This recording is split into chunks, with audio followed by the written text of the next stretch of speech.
दोस्तों, स्वागत है हमारे चैनल की नई वीडियो में। आज हम जिस टॉपिक पर डिस्कस करने वाले हैं वो है recent supreme court judgment for pension scheme. तो उसको हम आज डिटेल में डिस्कस करेंगे। आगे बढ़ने से पहले अगर आपने हमारे चैनल को सब्सक्राइब नहीं किया तो सब्सक्राइब कर लीजिए। अगर वीडियो अच्छी लगे तो लाइक कर लीजिए। तो सबसे पहले हम समझते हैं कि ये डिस्प्यूट था क्या, कि जिसकी वजह से सुप्रीम कोर्ट को इसमें इंटरफेयर करना पड़ा और इसके कुछ पॉइंट्स को क्लेरिफाई करना पड़ा। तो 22 अगस्त 2014 को ईपीएफ फॉर सेंट्रल गवर्नमेंट ने एक नोटिफिकेशन जारी किया एम्प्लॉई पेंशन स्कीम 1995 को अमेंडमेंट करने के लिए। आपको हमारी स्क्रीन पे दिख रहा होगा, जिसमें मेन 6 अमेंडमेंट किए गए और उनको 1 सितंबर 2014 से लागू किया गया। तो सबसे पहला अमेंडमेंट क्या था कि जो पेंशनेबल सैलरी थी, यानी कि जिस सैलरी पे एम्प्लॉय की पीएफ में पेंशन डिडक्ट होती है, वो 6500 से बढ़ा के 15,000 कर दी गई थी विद इफेक्टिव फ्रॉम 1 सितंबर 2014। दूसरा क्या किया गया था, पहले क्या होता था कि आपकी जब पेंशन बनती है आपके रिटायरमेंट के टाइम पे या आपके 10 साल पूरे होने के बाद अगर आप जॉब नहीं करते हैं, तो आपकी जो पेंशन बनती है उसका जो आपकी लास्ट सैलरी थी 1 साल की, उसका एवरेज लेके आपकी पेंशन का कैलकुलेशन होता था। लेकिन इस नोटिफिकेशन के बाद क्या अमेंडमेंट कर दिया कि 1 साल की जगह आपकी लास्ट जो 60 महीने की, यानी कि जो 5 साल की सैलरी होगी, उसका एवरेज लिया जाएगा। इसमें सीधा सा जो लॉस था वो एम्प्लॉय का था, क्योंकि जो लास्ट सैलरी होगी वो बढ़ी हुई सैलरी होती है लास्ट महीने की। लास्ट 5 ईयर्स में कुछ टाइम ऐसा भी होगा सैलरी बहुत कम होगी, फिर थोड़ी बड़ी होगी, फिर थोड़ी बड़ी होगी, तो उसमें एम्प्लॉय का लॉस था, लेकिन पीएफ डिपार्टमेंट को प्रॉफिट था। अगला क्या उन्होंने अमेंडमेंट किया कि जो भी एग्जिस्टिंग एम्प्लॉई है टिल द डेट ऑफ 1 सितंबर 2014, अगर उनकी सैलरी 15,000 से ऊपर चली जाती है तो भी वो पेंशन का मेंबर बन सकते हैं।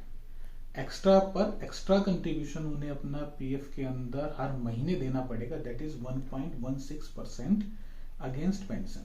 ये जो परसेंटेज है 1.16%, ये गवर्नमेंट हर एम्प्लॉई जो कि पेंशन के अंदर आता है उसमें कंट्रीब्यूशन डालती है। तो गवर्नमेंट बोली हमने तो अपना एक लिमिट कर दी 15,000, लेकिन फिर भी आपको 15,000 से ऊपर आपकी सैलरी है और आपको पेंशन करना है, तो जो एक्स्ट्रा अमाउंट है वो भी एम्प्लॉय ही देगा, गवर्नमेंट नहीं देगी। लेकिन ये सब किसके लिए किया गया था, जो 1 सितंबर 2014 तक ऑलरेडी पीएफ के मेंबर थे।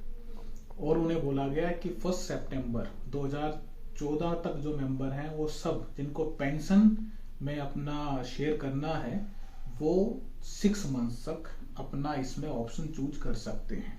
और वो 6 मंथ्स कब स्टार्ट हो रहे थे, 1 सितंबर 14 से। अगर विद इन 6 मंथ आपने ऑप्ट कर लिया नया ऑप्शन कि हाँ मेरी सैलरी 15,000 से ऊपर है, फिर भी मुझे पेंशन का मेंबर बनना है, तो आप बन सकते हैं। लेकिन अगर 6 मंथ्स क्रॉस हो गए तो आप बनना भी चाहेंगे पेंशन का मेंबर तो आप नहीं बन पाएंगे। लेकिन जो मेंबर हैं जिन्होंने ज्वाइन किया है 1 सितंबर 2014 के बाद और उनकी सैलरी अगर 15,000 से ऊपर है तो वो कभी भी पेंशन का मेंबर नहीं बन सकते। तो जो ये नोटिफिकेशन था अभी तक का, हमने जो ये समझा, ये इसके मेन पॉइंट थे। लेकिन कुछ एम्प्लॉय को ये नोटिफिकेशन में नहीं मजा आया। वो बोले जब हमारी सैलरी 15,000 से ज्यादा, हम अपनी इच्छा से अगर पेंशन का मेंबर बनना चाह रहे हैं, हम ऑलरेडी मेंबर थे जब तक हमारी सैलरी 6500 थी, अब 15,000 से ऊपर आ गया, अब नहीं हमें ऑप्शन दे रहे हो, और अगर दे भी रहे हो तो 1.16% एक्स्ट्रा कंट्रीब्यूशन पे करने के लिए बोल रहे हैं, तो हम इस नोटिफिकेशन को नहीं मानते। तो काफी सारे एम्प्लॉय रिट लेके हाई कोर्ट चले गए। अब रिट क्या होती है उसके लिए हम एक सेपरेट वीडियो बनाएंगे। आप इस अभी लेमन लैंग्वेज में ये समझ सकते हैं कि रिट मतलब अपना एक केस फाइल कर दिया हाई कोर्ट के अंदर कि ये नोटिफिकेशन है, ये गलत है। तो राजस्थान, केरला और दिल्ली हाई कोर्ट जजमेंट ने बोला कि इसके अंदर जो प्रोविजन है वो तो छोड़ो, हम तो बोलते हैं पूरा नोटिफिकेशन ही इनवैलिड। अब जब नोटिफिकेशन इनवैलिड कर दिया, यानी कि जो भी उसके अंदर अमेंडमेंट थे वो सब इनवैलिड हो गए। तो EPF for central government, union of India पहुंच गए सुप्रीम कोर्ट कि जो भी राजस्थान, केरला और दिल्ली हाई कोर्ट ने जो भी जजमेंट दी है वो गलत है।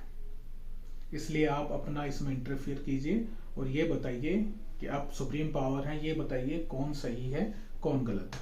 तो काफी टाइम केस चलने के बाद फाइनली सुप्रीम कोर्ट ने अपनी जजमेंट दी 4 नवंबर 2022 को।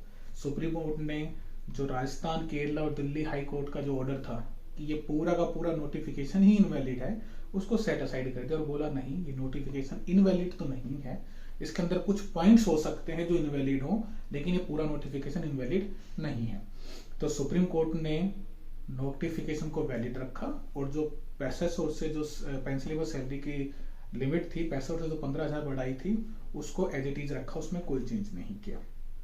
लेकिन हाँ, उन्होंने एम्प्लॉय के लिए थोड़ा सा रिलीफ दिया कि जो 1 सितंबर 2014 तक पीएफ के मेंबर थे वो 15,000 से ऊपर अपनी पेंशन डिपॉजिट करा सकते हैं, लेकिन टाइम पीरियड दिया है नेक्स्ट 4 मंथ के। 4 मंथ्स के अंदर सेंट्रल गवर्नमेंट पीएफ डिपार्टमेंट कुछ ऐसा अरेंजमेंट करेगा कि जो 1 सितंबर 2014 पे या उससे पहले के जो मेंबर थे वो 15,000 से ऊपर अगर सैलरी है तो पेंशन डिपॉजिट करा सकते हैं।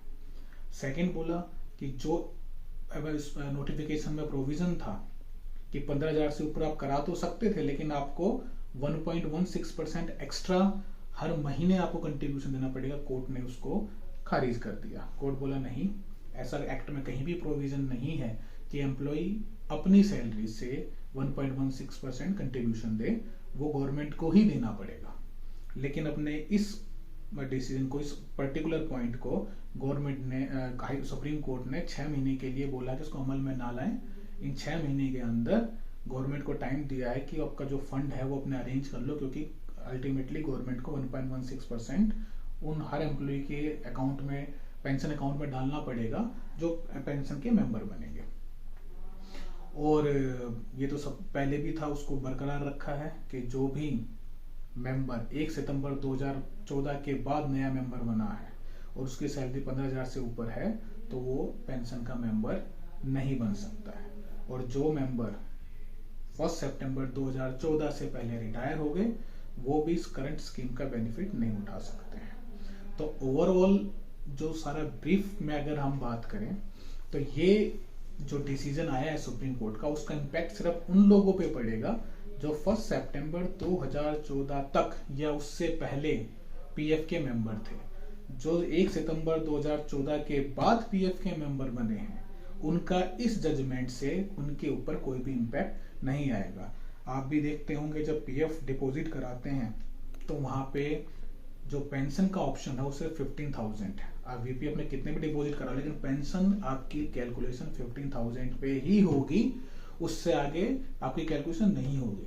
तो जितना भी ये बेनिफिट स्कीम का मिलेगा, जजमेंट का बेनिफिट जो भी मिलेगा वो सिर्फ उन्हीं एम्प्लॉय को मिलेगा जो 1 सितंबर 2014 तक या उससे पहले पीएफ के मेंबर थे, उनके बाद के लोगों के लिए नहीं। होप आपको इस वीडियो में अच्छे से क्लैरिटी मिल गई होगी। अगर फिर भी आपको कोई डाउट है तो हमारे कमेंट सेक्शन में कमेंट कर सकते हैं या हमें डायरेक्ट मेल कर सकते हैं। हमारी मेल आईडी है info@pransconsultech.com। Thank you.